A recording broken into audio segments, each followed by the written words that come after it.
$310,000. That is the number. According to the latest adjusted data, that is what it now costs to raise a single child in the United States from birth to age 17. And just to be absolutely clear, before you start looking at your savings account in panic, that number does not include a single penny for college. It doesn't include private school, and it doesn't include the therapy they might need when they realize how much they cost you. If you put that same amount of money into the S&P 500 instead of a nursery, you'd be looking at a portfolio worth over $1 million in 20 years. But most people don't view their children as failed investment vehicles, even if the math suggests otherwise. Today, we are going to tear that $310,000 figure apart. We need to see where that money actually goes, because if you don't have a plan for this liability, it won't just break your budget, it will break your future. The good news is that you do not need 300 grand in a briefcase on the day you bring the baby home. This is a cash flow problem, not a lump sum problem. But it is a massive cash flow problem. I've gone through the Department of Agriculture reports, the Brookings Institution updates, and the inflation data, so you don't have to read government PDFs until your eyes bleed. We are going to break down exactly how this bill is split up, the trap of the U-shaped cost curve, and how to structure your finances so you aren't eating ramen noodles for 18 years. If saving yourself a six-figure headache sounds like a decent return on investment for the next 30 minutes, go ahead and subscribe to the channel. Let's get into the numbers. Let's start with where this number actually comes from, because it sounds like something a scaremongering economist made up. For years, the USDA released an annual report on the cost of raising a child.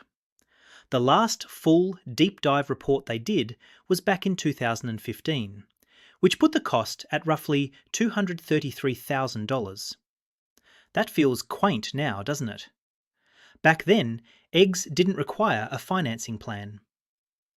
Since then, economists at the Brookings Institution took that baseline and applied our recent, aggressive inflation rates to it. That is how we jumped from $230,000 to over $310,000. And remember, that is for a middle-income family. The definition of middle income is doing a lot of heavy lifting there. The assumption is a two-parent household with a combined income that puts them squarely in the middle class. If you are a single parent, or if you live on the coasts, throw that number out the window. It is going to be higher. Here is the math that makes this painful. Brookings found that while the base cost of goods has gone up, the specific categories that parents buy have gone up faster than the general inflation rate. We aren't just buying flat-screen TVs, which have gotten cheaper. We are buying childcare, food, and housing. Those three things have exploded. When you look at the raw data, they estimated that a family is spending roughly $18,000 a year, on average, per child. But averages are dangerous. An infant doesn't eat much, but they require expensive care. A 16-year-old doesn't require daycare, but they eat like a linebacker and want to drive a car. That $18,000 average is just a flat line drawn through a mountain range of expenses. If you bank on spending exactly 18 grand every year, you are going to go broke in years 1 through 4, and again in years 15 through 17. The inflation adjustment alone added about $80,000 to the total bill compared to just a few years ago. That is $80,000 of pure purchasing power evaporated. The reason most parents get blindsided by this isn't because they can't do addition.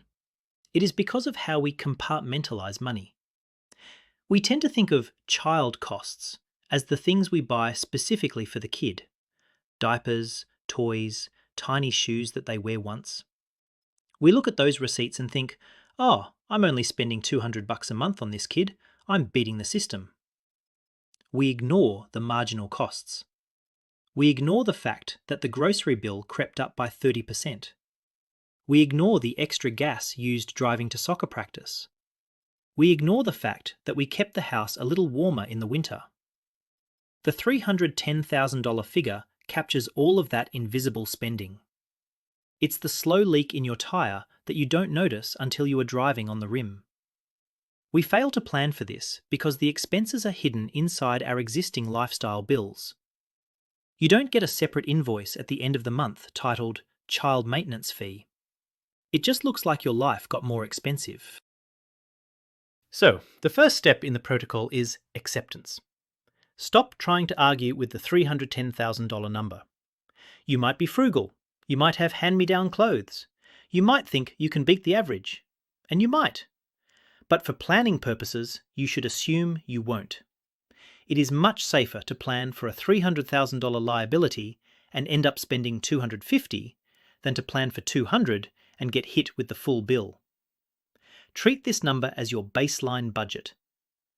If you divide $310,000 by 18 years and then by 12 months, you are looking at roughly $1,400 to $1,500 a month. That is the phantom mortgage payment you are signing up for. Before you even conceive, look at your budget. Can you absorb a $1,500 monthly hit right now? If the answer is no, we need to find that money before the baby arrives. Now, you might be thinking, Tom, there is no way I'm spending $1,500 a month on diapers and baby food. And you are right, you aren't. Because the biggest cost isn't what the kid consumes, it's where the kid sleeps. If you get this next part wrong, it doesn't matter how many coupons you clip for formula, you will still lose the game. We are talking about the single biggest wealth destroyer for new parents: housing. According to the USDA data, housing accounts for 29% of the cost of raising a child. That is roughly $90,000 of that $310,000 total. This is where the math gets tricky.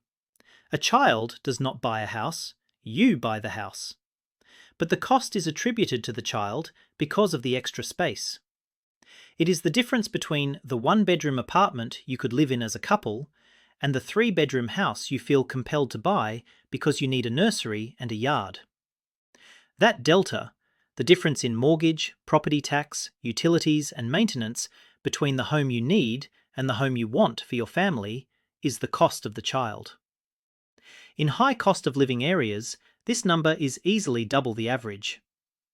If you move from a $2,000 rental to a $4,000 mortgage for the kids, that extra $24,000 a year is entirely a child-rearing expense. Let's run the numbers on that extra bedroom. In many markets, the jump from a two-bedroom condo to a 3- or 4-bedroom single-family home is massive. You aren't just paying for the square footage, you are paying for the school district premium. Real estate in good school districts carries a premium that functions essentially as a private school tuition that you pay to the bank and the tax assessor. Over 18 years, the interest on that larger mortgage, combined with the higher property taxes, creates a drag on your net worth that is hard to recover from. The data shows that families consistently overbuy housing in anticipation of children. They buy the house for the teenager when the kid is still an infant. You are paying for a backyard for a 3-month-old who can't even lift their own head yet. That is capital inefficiency at its finest. You are paying interest on utility you cannot use for years. This is driven by a deep psychological urge called nesting. It's biological. You want a safe, secure fortress for your offspring.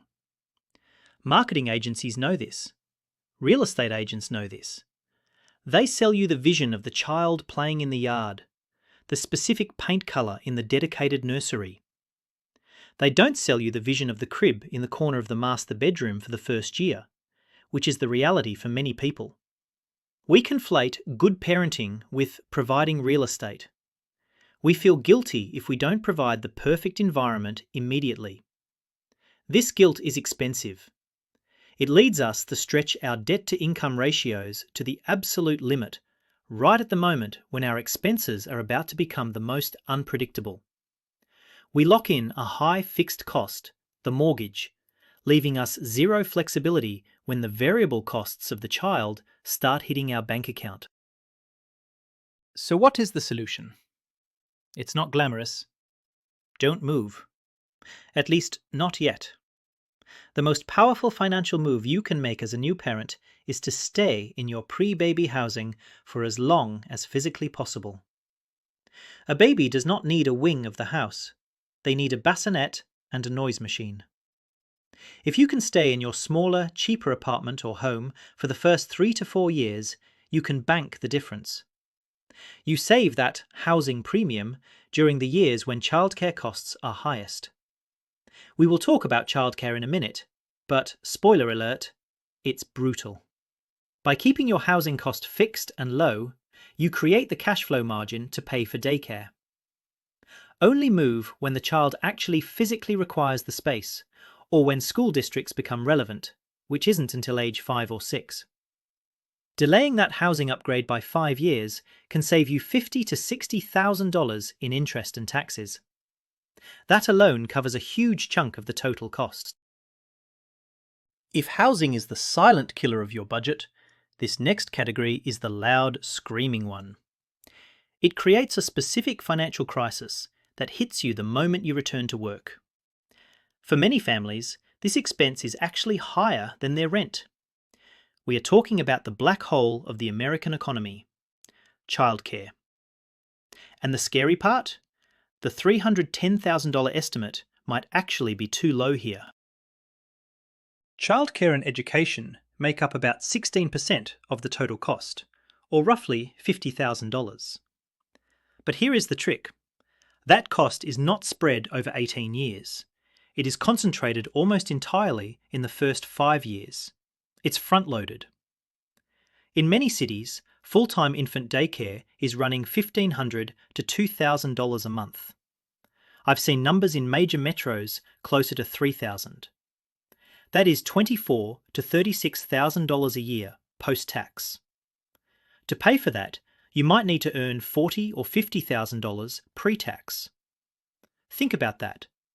One parent might effectively be working the first 4 months of the year just to pay for the privilege of working the rest of the year. This is the period where most families go into debt. They didn't save up a daycare fund, so they put the overflow on credit cards, thinking it's temporary. But at 20% interest, temporary debt becomes a permanent problem. This leads to the impossible math of the career penalty. I often hear people say, "My spouse's take-home pay is barely covering daycare, so they should just quit." And purely on a monthly cash flow spreadsheet, that looks correct. If you make $3,000 a month and daycare is $2,800, you are working for $200. Why bother? But the math is deeper than that. When you step out of the workforce for 5 years, you aren't just losing that salary. You are losing 5 years of raises, promotions, 401k matching, and skill development.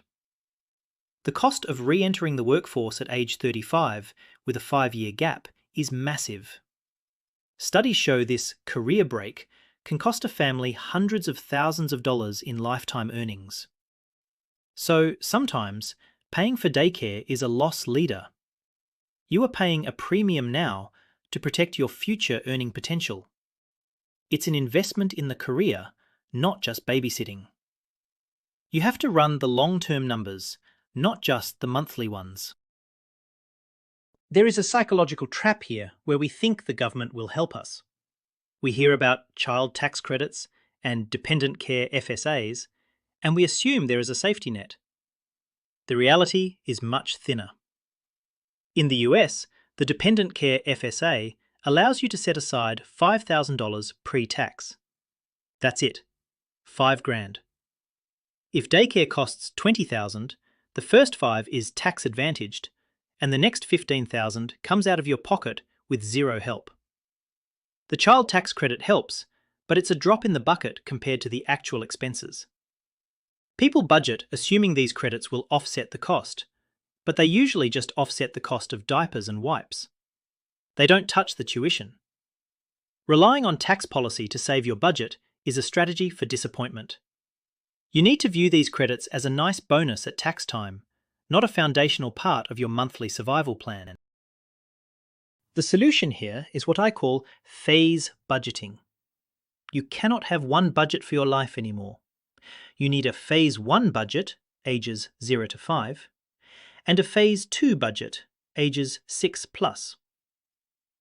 During Phase 1, you are in wartime mode. You cut discretionary spending to the bone to cover childcare. You pause aggressive extra mortgage payments. You might even dial back retirement contributions slightly, just slightly, if it keeps you out of high-interest debt. The goal is simply to survive Phase 1 without credit card balances. Once the kid hits public school kindergarten, that $2,000 monthly bill vanishes. That is the moment you become rich again. But most people blow it. They get that money back and immediately buy a new car or go on a huge vacation. The protocol is, when daycare ends, you take that same monthly payment and redirect it immediately into catch-up savings and the college fund. You are already used to living without that money. Keep living without it. So we've covered the roof over their heads and the people watching them. That leaves the third giant, food. And before you skip this because you think, how much can one kid eat? Let me tell you about the teenage inflation multiplier. This is the sleeper cost that ruins budgets in the second half of the game. You think the diaper phase is expensive. Wait until they are 16. Food accounts for about 18% of the total cost, or roughly $55,000 over the child's life. But again, this is not linear. A 3-year-old eats nothing. They survive on air and half a chicken nugget. You throw away more food than they eat. But a 14-year-old boy is a biological furnace. The USDA data shows a massive spike in food costs during the teenage years. We are talking about a grocery bill that can easily double. And it's not just the volume of food, it's the type. Teenagers are social eaters. They want to go to Starbucks. They want Chipotle. They want the specific brand of snacks their friends have. The $55,000 estimate assumes a lot of home cooking.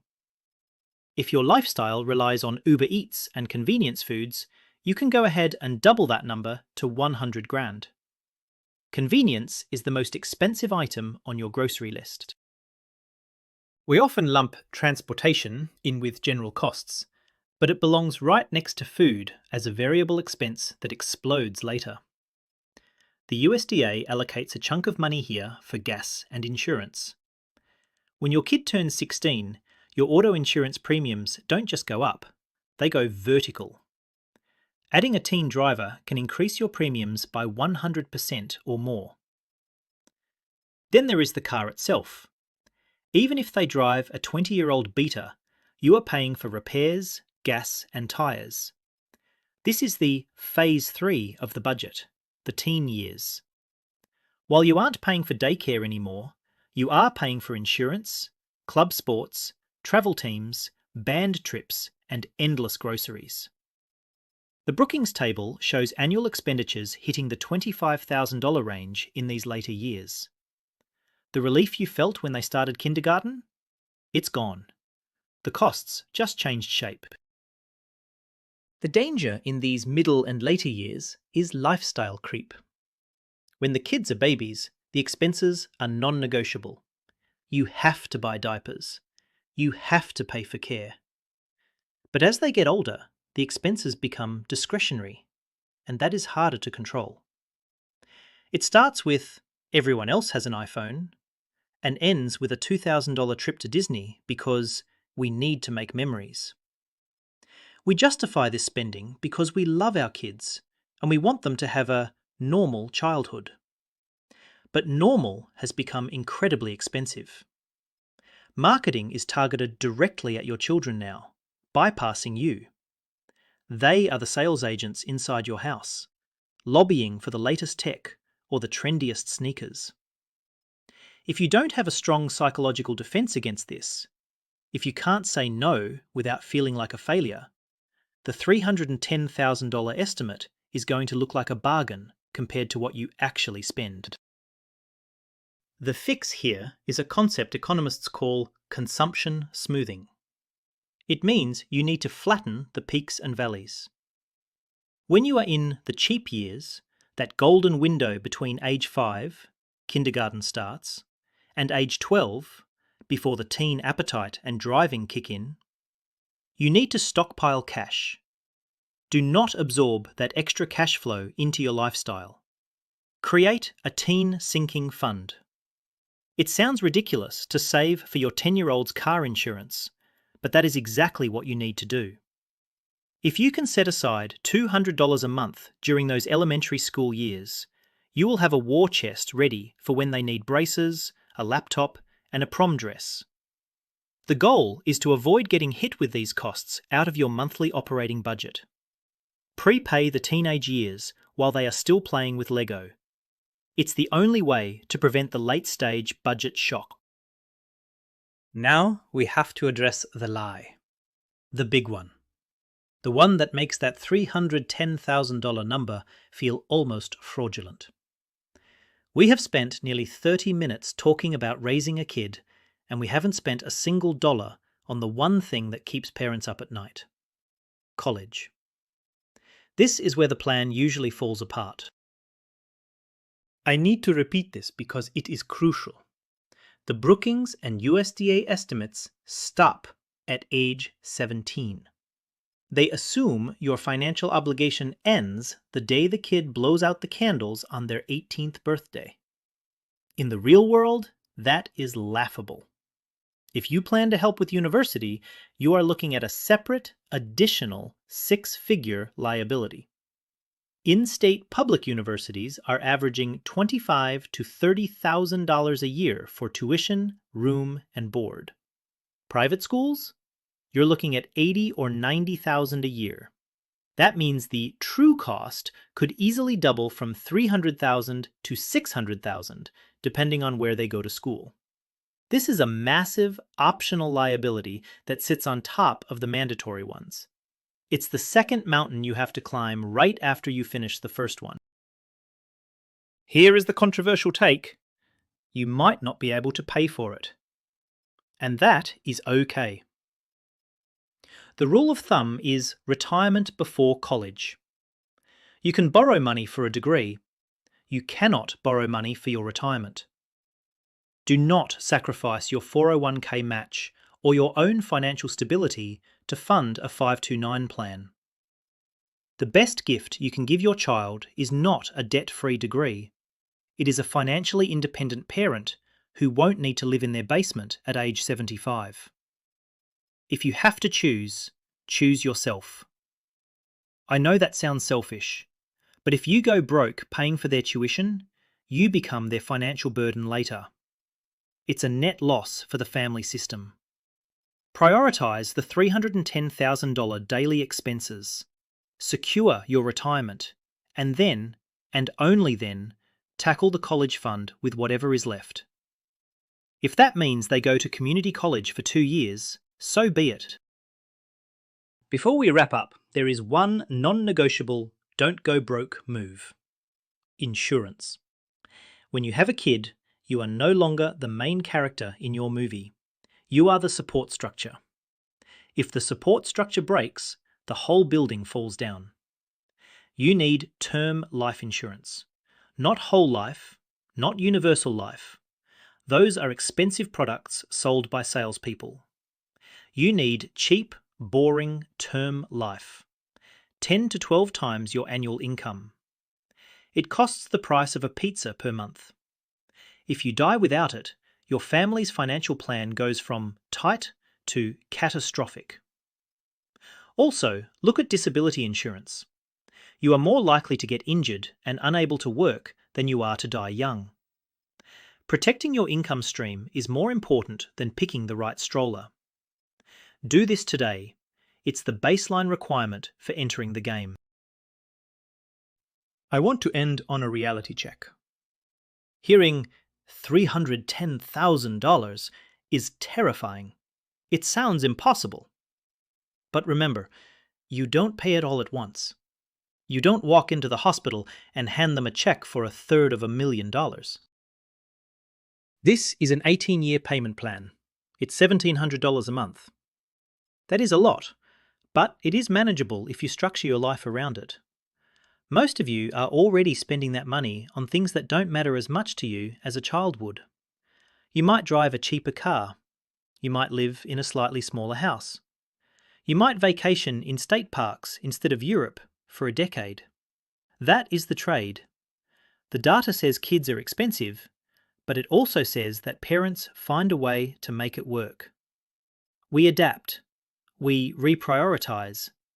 The people who go broke are the ones who try to add the child to their existing expensive life without changing anything. If you are willing to change the variables, housing, cars, convenience, you can beat the average. You can raise a great kid for 200 grand. Or you can spend $500,000. The lever is in your hand. The goal of this video wasn't to scare you out of reproduction. It was to give you the blueprint so you can do it without financial anxiety. $310,000 is just a number. It's a benchmark, not a law. I want to know in the comments which of these categories shocked you the most. Was it the housing premium, the teenage food bill, or the childcare mortgage? Let me know down below. I read the comments to see how your own math is adding up. If you found this breakdown helpful, hit the like button so the algorithm shows this to other terrified parents-to-be. Thanks for watching, keep your burn rate low, and I'll see you in the next one.